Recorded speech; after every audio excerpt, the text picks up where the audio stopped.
Les croyants ont été très choqués, bouleversés. Beaucoup d'ailleurs refusent de croire aujourd'hui encore que c'est le neurone qui produit l'âme et non la transcendance. Un ordinateur fait de viande, c'est ça un cerveau. Un cerveau, c'est un ordinateur fait de viande, avec un mode de fonctionnement un peu particulier, mais qui, in fine, est un mode de fonctionnement binaire quand même. Ma conviction, c'est que, en réalité, la neurorévolution qui est en cours, la révolution dans notre compréhension et dans notre maîtrise, dans notre capacité à bricoler le vivant, vous concerne directement, car votre métier va de plus en plus se séparer de l'IT traditionnel pour devenir un métier de cogniticien, dans lequel le code, l'informatique, ne sera qu'une pièce et aura fusionné avec les sciences du cerveau. On va parler un petit peu de l'histoire de notre cerveau, mais on va surtout parler de la façon dont GAFA, Google, Apple, Facebook, Amazon et surtout Google sont en train de prendre le contrôle des neurotechnologies, c'est-à-dire des technologies du cerveau. Par leur maîtrise des technologies NBIC, ils deviennent les maîtres de la compréhension, du bricolage et de la manipulation, au sens noble du terme, du cerveau. Bien sûr, cela pose quelques petits problèmes de business model et beaucoup d'industriels, notamment européens, ont tendance à se voir dans la peau du pingouin qui tombe dans la gueule de l'orque, qui est très très astucieusement situé avec le bon business model, comme vous pouvez le constater.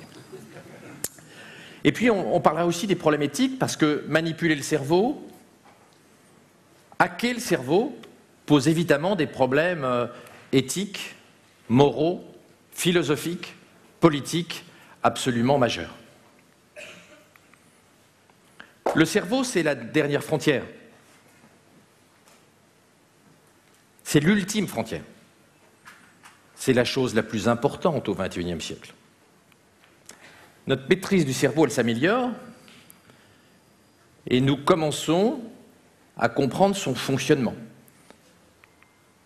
Ce qui est clair, c'est que le neurone a 550 millions d'années. Les premiers neurones sont arrivés au moment de l'explosion du Cambrien, dont vous voyez un fossile là, alors que le transistor n'a que 60 ans et la loi de Moore 50 ans. L'évolution du neurone est extrêmement lente. En 550 millions d'années, le neurone n'a pas beaucoup bougé. Bien sûr, le cerveau humain est l'objet le plus complexe de l'univers connu. Mais c'est lent, 550 millions d'années. Alors que le transistor, en 60 ans, c'est-à-dire 10 millions de fois moins, se rapproche des performances du cerveau humain. Les neurosciences, l'informatique sont en train aujourd'hui de converger progressivement. Et c'est en cela que vous allez devenir des ingénieurs du cerveau, des cogniticiens, bien davantage que des codeurs. Vous connaissez tous l'histoire. On a commencé par Turing, ce génial inventeur de l'informatique moderne. On est passé par Moore, et vous savez que la puissance des serveurs informatiques a été multipliée par 1 milliard sur les 31 dernières années. L'évolution de la puissance informatique est spectaculaire, je ne vous apprends rien. La connaissance du cerveau, elle est plus récente. L'homme neuronal, Changeux, c'est il y a 30 ans, et puis Edelman, la découverte de comment fonctionne l'âme et la conscience et comment l'âme est produite par les neurones, c'est 92. Edelman a eu le prix Nobel. Les croyants ont été très choqués, bouleversés. Beaucoup d'ailleurs refusent de croire aujourd'hui encore que c'est le neurone qui produit l'âme et non la transcendance. Aujourd'hui, un certain nombre de programmes en Amérique du Nord et en Europe cherchent à comprendre le fonctionnement du cerveau humain et notamment le connectome, c'est-à-dire de comprendre comment fonctionne l'organisation des 100 000 milliards de synapses qui connectent nos 100 milliards de neurones. Et on estime que la compréhension du connectome, c'est-à-dire de toutes nos synapses, nécessite une puissance de l'ordre du zétaflop, c'est-à-dire une puissance que l'on atteindra vers 2029-2030 si l'on en croit les prophéties d'Intel. Nous rentrons dans le XXIe siècle qui est fondamentalement le siècle du neurobusiness. Le XXIe siècle est le siècle du neurobricolage et du neurobusiness. La majeure partie du business mondial, c'est un neurobusiness, c'est un business du cerveau. Et Google fait partie du business du cerveau, c'en est même le leader mondial.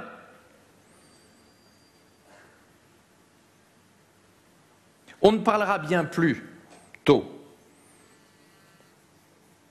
d'informatique. On parlera de cognitique, de science du cerveau, et l'informatique ne sera qu'un petit morceau de la cognitique. Un ordinateur et un cerveau, c'est différent. Le cerveau est massivement parallèle, ce qui n'est pas le cas des ordinateurs, vous le savez bien, mais fondamentalement, un ordinateur fait de viande, c'est ça un cerveau. Un cerveau, c'est un ordinateur fait de viande, avec un mode de fonctionnement un peu particulier, mais qui, in fine, est un mode de fonctionnement binaire quand même.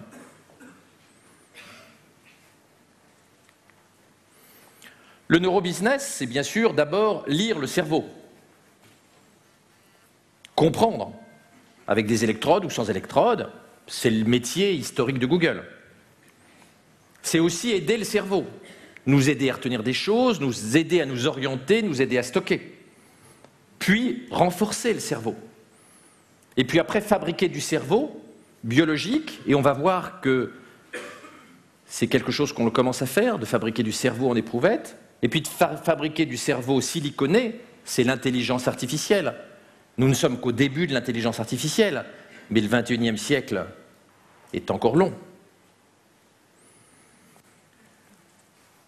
C'est également réparer le cerveau, sélectionner les cerveaux, interfacer le cerveau avec des composants électroniques, ce qu'on appelait jadis cyborg,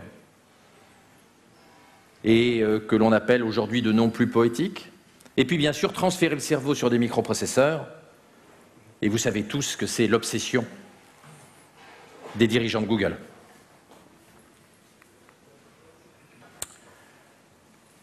Vous les geeks, votre vrai métier, c'est pas de pisser du C++, c'est d'être neurohacker. Le code, on s'en fout. Ce qui compte, c'est le code qui modifie le cerveau,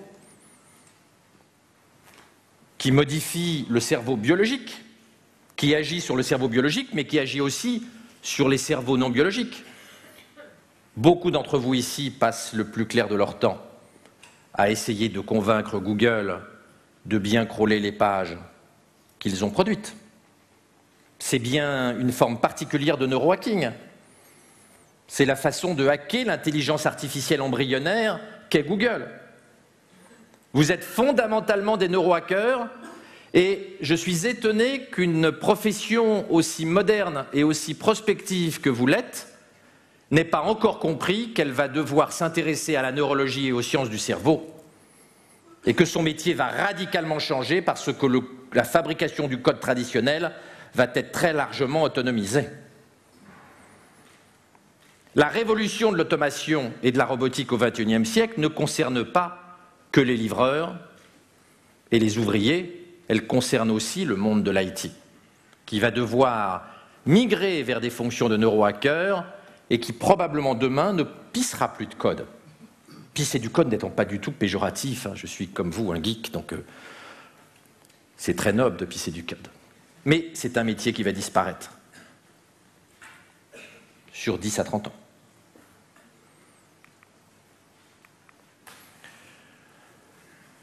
Dans l'univers de la Silicon Valley tel que nous le connaissons, contrôlé par GAFA, il est clair que les acteurs de la Silicon Valley, et notamment Google, sont comme cet orque léopard, et les petits business verticaux sont ce pauvre pingouins tétanisés. La Silicon Valley au sens large du terme, et Google en particulier, ont égorgé beaucoup de métiers et ils vont continuer. D'ailleurs, chez Leclerc, ils sont restés le cul par terre quand ils ont réalisé dans la dernière enquête Saatchi qu'Amazon est plus aimé et plus respecté que Leclerc en France maintenant. Parce qu'Amazon maîtrise mieux les neurotechnologies et a un meilleur moteur informatique que le site leclerc.com. D'autres métiers demain seront menacés, tous les métiers de l'automobile avec la Google Car, et je ne vous parle pas d'AXA qui pourrait être balayé rapidement au jeu du Googleopoly. Regardons un petit peu le monde sous un jour différent de celui sous lequel on le regarde d'habitude. Il y a un choc technologique en cours. Autour des NBIC, bien sûr, avec des lois exponentielles, la loi de Moore n'en étant qu'une. Autour de Google, surtout, qui, imprégné d'une idéologie transhumaniste, change toutes les règles du jeu. Dans l'informatique, mais aussi dans l'aéronautique, dans le monde spatial, dans le monde automobile et maintenant dans le monde de la santé. Ce choc est un choc majeur. Nous l'avions, avec mon ami David Angevin, il y a quelques années, prévu dans un livre d'anticipation, Google Démocratie. Cette prophétie d'un Google totipotent se réalise aujourd'hui. Les NBIC sont aujourd'hui contrôlés globalement par Google. Google a commencé par l'informatique et les sciences cognitives, et puis maintenant il est rentré massivement dans les nanobiotechnologies, avec Calico qui se fixe comme objectif d'augmenter l'espérance de vie humaine.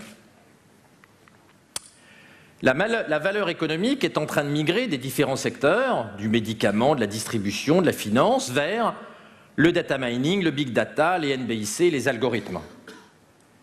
L'algorithmique est un trou noir de valeur particulièrement bien maîtrisé par Google. Dans les 30 à 40 années qui viennent, nous allons voir l'automatisation des métiers intellectuels.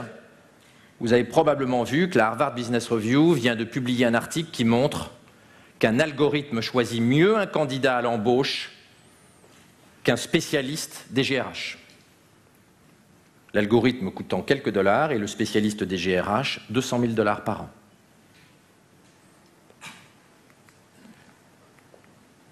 L'industrialisation, l'automatisation des tâches intellectuelles va être redoutable. Et elle est au cœur de cette problématique neurotechnologique. Ce Google démiurge, maîtrisant toutes les technologies, est aujourd'hui incontestablement le leader mondial des neurotechnologies.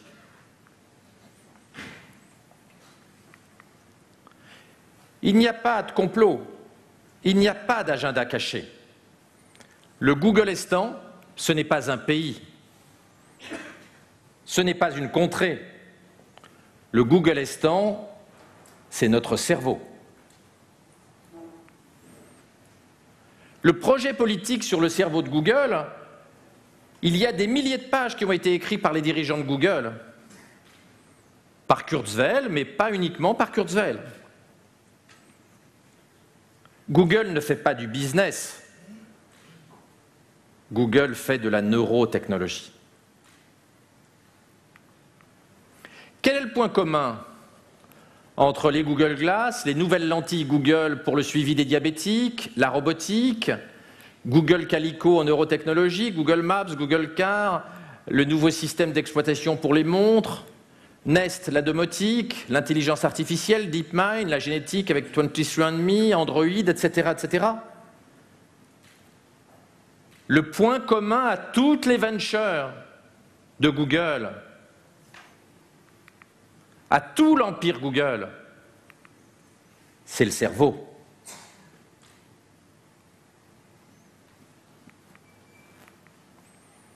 Google a pour ambition de fusionner l'IT et la neurologie, et en cela, Google a compris votre métier avant vous. Car bien peu de gens dans votre univers s'intéressent à la neurologie, ont embauché dans leurs entreprises des neurologues ou des spécialistes de la neurologie. Fusionner le neurone et le silicium est l'objectif en plusieurs étapes que je vais vous décrire. Google est donc un neurotechnologiste qui, par sa maîtrise de tout le spectre des technologies NBIC, est devenu dès à présent l'entreprise la plus puissante au monde, plus puissante qu'aucune autre entreprise n'a jamais été dans l'histoire de l'humanité.